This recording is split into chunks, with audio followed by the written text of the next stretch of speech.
don't know what to say. I think it wasn't even a thought anybody thinking before we got here. And so here's this. I don't know.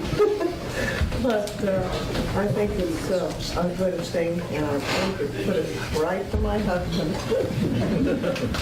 She doesn't want to say it, but she taught school in this building. And you just got done mentioning the Coleman Bissell up there. She had classes up there, and it's a far change from today to what we were not so many years ago. One thing that I believe Ralph wrote in his letter was the guy who really instrumented the Twinsburg School was Bill Mercer. Yeah. He could drive like a wild man, and he could chew my backside so well. I couldn't understand what the hell he was saying. But I'll tell you what, I never worked for a better man than that. I mean, you were wrong, you were wrong. You were right, he backed you up to the end of the world. It was my pleasure during this time to teach with some real great guys. Walter Powell, Bob Early, Adrian Boxer, Ralph Storage, Don Bach, Don Evans, and that's the last one, I can't even read my own. Oh, Walt Howard.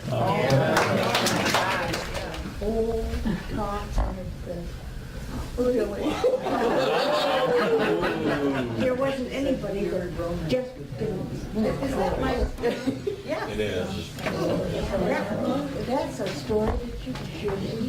You need to hold it closer. Yeah, hold it really close. You covered everything. That private kindergarten, that was interesting because right after the war, a bunch of very industrious young women who had come back to Twinsburg to start a family discovered that schools had no kindergarten. So they went to the State Board of Education and discovered that if the board would accept them, if they could independently, for one whole year, pay for a kindergarten. And boy, did those girls work. And the community was marvelous. I don't think there was an organization in the whole town that didn't get behind it. And door-to-door contributions. Well, we had to hire, and the town hall, the village gave them the town hall for use.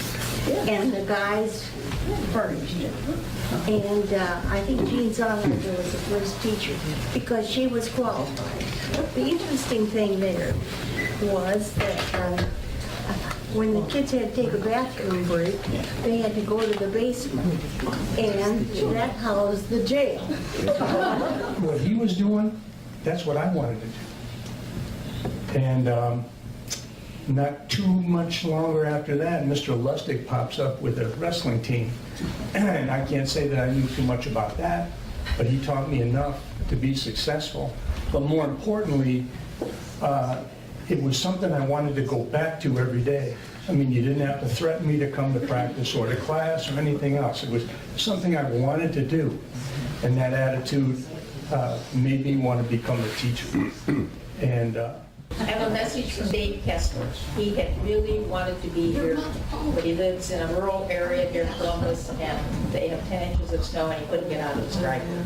But he wanted everybody to know that teaching at Twinsburg was the best job he ever had, and he loved all of the students in the family.